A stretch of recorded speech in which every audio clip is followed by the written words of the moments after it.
Hey guys, it's Julian, and today I am super excited to be showing you the much requested how to make music like kind of music, aka and me, Adam Port, and Rampa.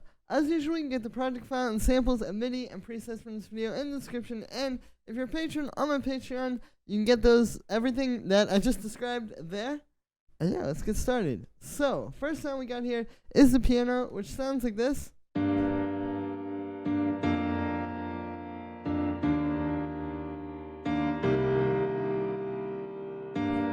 So this is the pattern. It's playing this thing where basically it's just going down this chord progression from G minor to F major to D sharp major and then to C minor. And then what's happening here is it's just staying actually with the top notes the same as the G minor chord. So you can see there's the G minor chord and then it just goes.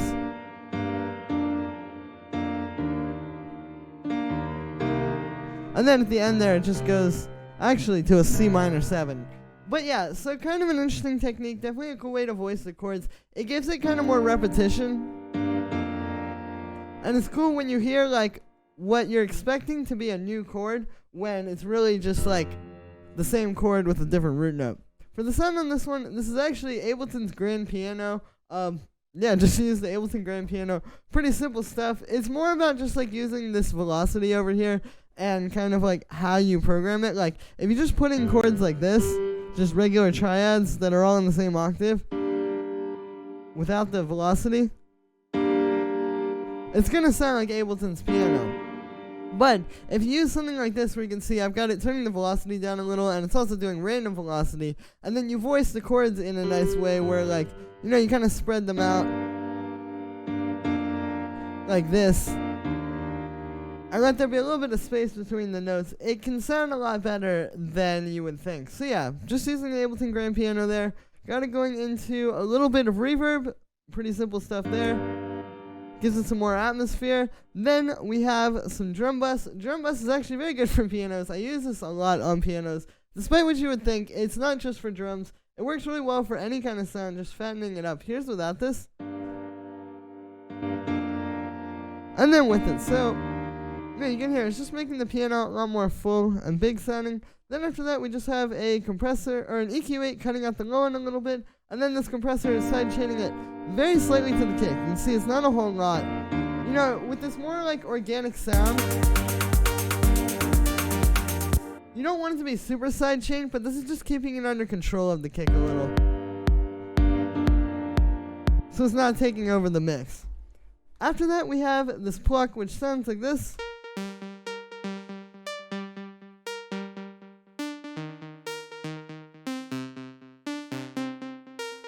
So this is loosely following the chord progression.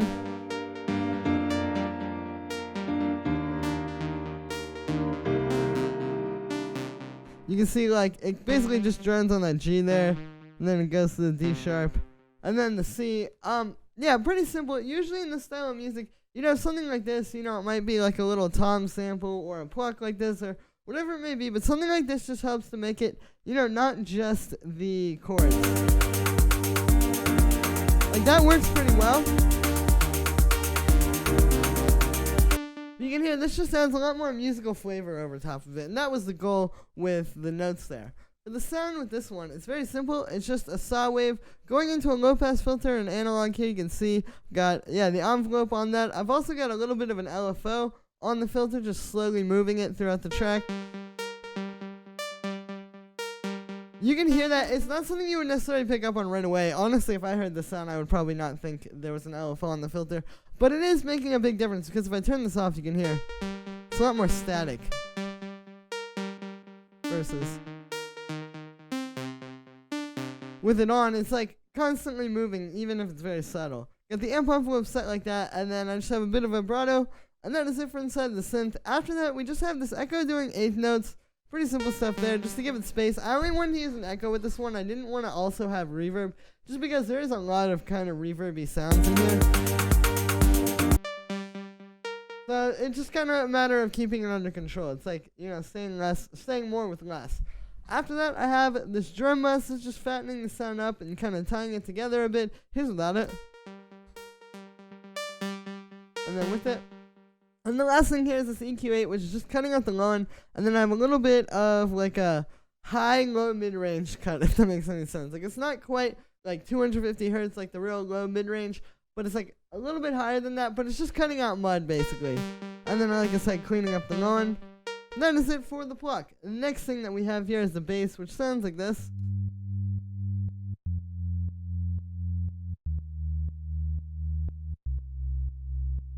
So it's a very simple bass line. It's just following the chord progression. You can see, yeah, it's just going down the notes here. You know, it keeps it kind of tight and together sounding, as opposed to if this was like a more bouncy bass or something that wasn't just following the chord progression. But yeah, and then for the sound on this one, it's also really simple. You can see it's actually just this operator patch here. So basically, what this is a sine wave with a little bit more high harmonic content. The way that FM synthesis works, if you don't know, is you're basically adding harmonics to your sound using frequency modulation from the other oscillators. And so, what this can do is we can use this to create a sound where it's still a sine wave, but if you listen to just the sine wave versus this, you can hear when I turn that second oscillator on, it's slightly fatter, and so that's what that extra harmonic content is doing. And you can see this actually on the spectrum. If I open this up, here's without that oscillator. You can see we just have the fundamental harmonic. But when I add it, now we have all these harmonics over here. So there we go. That's what it's adding. And this can really help with a lot of things. For one, it just makes the bass fatter. For two, it also makes the bass more audible, which I think is going to make it sound more powerful in general. It's like, you know, the way a sine wave works is it's just that fundamental harmonic, so you're really only feeling the bass from that. You're just feeling that, like, deep, deep sub. But with this, you're also hearing something now, so you're feeling it and hearing it, and the bass is going to be that much more present in the mix. And the only effect I have on there is just a compressor side-chaining it to the kick, actually. Pretty simple. With this one, it's just a matter of keeping it simple and making it fit right in the mix, and that is it for the bass. And the next sound that we have here is this pad, which sounds like this.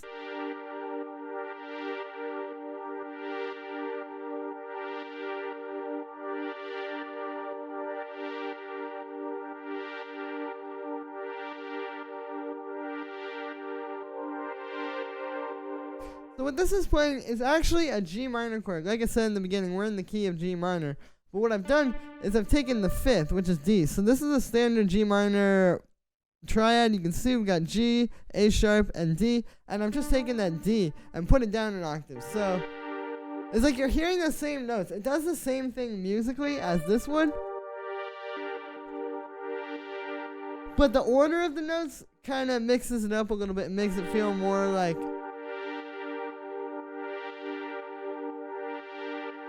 just a little bit of a different vibe. And it also helps it stick out in the mix too, because this way we're not like fighting with the piano, which was playing a G minor chord with the exact same voicing. So yeah, and then I also have those extra notes in there. This one's just like a D and then a C. Pretty simple stuff. Just add some extra little thing in those last bars there. For the sound on this one, it's made using analog. We have here just two saw waves going into a low pass. The low pass has, as you would imagine, an envelope on it, or an LFO on it. So the LFO is just giving it that constant movement. Yeah, so it doesn't just sit in one place. After that, we got the amp envelope set like this, and then we just have a bit of vibrato, as well as some unison. I'm using the unison here to give it that detune sound. Here's without it.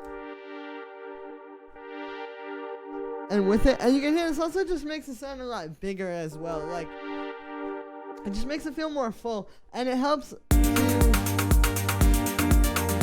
you know, have this take up as much space in the frequency spectrum as you need, so you don't have to have other pads. You can keep it focused to one pad, and that is ultimately what you want.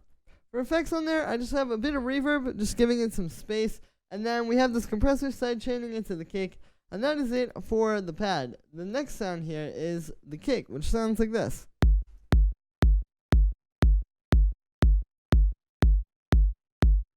This is a pretty standard type of kick like you would hear in the style of music. Almost every single track from all three of these artists, I've heard this kick or a variation of it. It's basically just an 808 kick. And what you get is you get like an 808 kick like this. And then you can see I tuned it. It's in the key of G, which is of course the key we're in, but I had to put that detune on it because you can see if I turn that off, it's a little bit out of tune. But with it, it's perfectly in tune. Sometimes it jumps up a little, but it's right on the note there now. But what I added is a pitch envelope. So this is how you get this to really punch through the mix. Like if you listen to their tracks, this is how a lot of these artists are doing it. If I turn this off, you can hear. It's just like a regular 808 kick, which still works pretty well. It still hits pretty hard. But then watch when I turn on this pitch envelope. There we go. It's like you need that clickiness to really get a sound like this to cut through the mix. It's all about just having a mix where there's room for a kick like this, and then like that clickiness is what gives it the attack to really make it sit where you want in the mix. So yeah, and then I just have a bit of drum bus on that. You can hear making it quite a bit fatter. And that is it for the kick. With that one, it's really just more about the type of sound you choose, like I said, and then the technique with the pitch envelope. And sometimes the 808 kicks, you don't even need to do that. Like you'll find a sample where it just has a good pitch envelope to it. But I wanted to show you how to do that in case you can't find one. Next sound we have here is this operator shaker sound, which sounds like this. So this is a standard sort of shaker that you would make like with operator. I made this a few times in my videos before. This is really good here though because you can kind of get like whichever shaker you want. Like obviously we're going for a very organic sound with this style, and the percussion definitely is part of that, a big part of that. And so like I didn't want this to sound too metallic or too fake or anything. I wanted it to sound like a live shaker. But with the bandpass filter, we can get like almost any type of shaker we want. So it almost is just like, it makes more sense to do it this way to me. So yeah, this is just a bit of white noise going into a bandpass filter. Here's without the bandpass. You can hear that's what dials it back, makes it more like a shaker. And then I just have a bit of drum bus on that. The drum bus really helps to make it not just sound like a dry synth. Like if I turn that off and turn it on, you can hear it really gives it like that full body, especially with a sound like this. And then I just have an EQ8 on there as well. It's giving it a slight high-end boost. That is it for the first shaker. The next sound we have here is this tambourine. Sounds like this. So this is just meant to be like a layer of something organic. I heard a lot of tambourines in their music. If you listen to this with the rest of the hi-hats, like, you can hear these other hi-hats do work. And they definitely have an organic sound, but this just gives you something live. And the way I've set this up, as you can see, we've got like the velocities kind of going up and down like that. So it feels very real and organic and live and everything I've basically been saying. But yeah, so it's just a tambourine sample. I honestly recommend using samples more than I do loops. And the reason why is just because sometimes with loops, especially with tambourine loops and shaker loops and stuff like that, it can be very like all over the place in terms of timing, which can sound cool if you're using just that. But when you're putting it all together here and trying to fit it into a mix like this, which has like a lot of syncopation and a lot of things happening on the upbeats and all that kind of stuff, having that timing being a little off, like I said it would be with a shaker or a tambourine loop, can sometimes throw the whole thing off. But if you do it this way and kind of work with the velocities and use like a live sounding sound, you can still get that organic feel while keeping everything really tight and together and professional sounding. After that we have the second operator shaker, which sounds like this. So this is meant to be kind of underneath that first one. You know, just gives some more detail to these drums. It also, if you listen, kind of gives them something in the mid-range, because without this, it's all just super bright high-end, which is good, but you can hear something like this fits very well into the mix, and it really fills it out in the percussion. So with this one, I just have a bit of white noise going into a bandpass filter, and then the bandpass is being automated, so that's how it's getting that kind of like shift in the sound. If I just keep it in one place, it's not the same. So yeah, the quick automation, definitely a good technique with that one. And then I just have a bit of drum bus on there, and that is it for that shaker. And then after that, we just have this hi-hat. This is just playing underneath that other operator shaker. You can hear it's just giving it kind of a bit more power in the mix.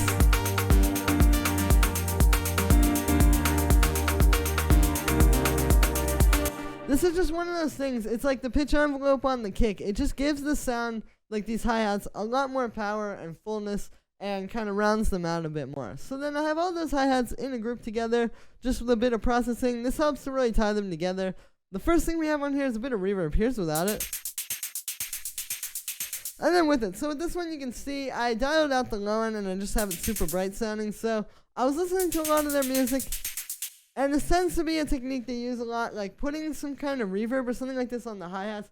Sounds really good with these more like atmospheric, kind of deep, melodic, organic tracks. It makes it feel like the percussion's more in a room, and it gives it this more live and organic feel. And then the key with this one is just a short decay time and size, so it doesn't get in the way of the mix, and also cutting out the line. After that, we have a bit of drum bass. Here's without it.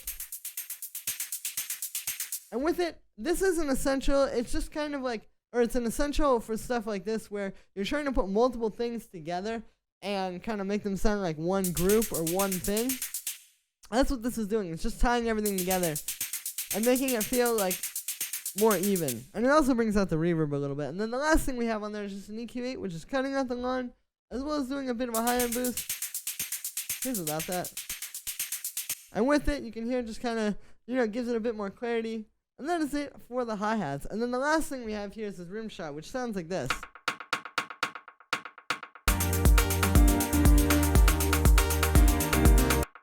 So this is something I've noticed in a lot of the music from these guys. It's basically just like some kind of organic percussion like this. Like you could use a lot of different things, but it's just in here playing this.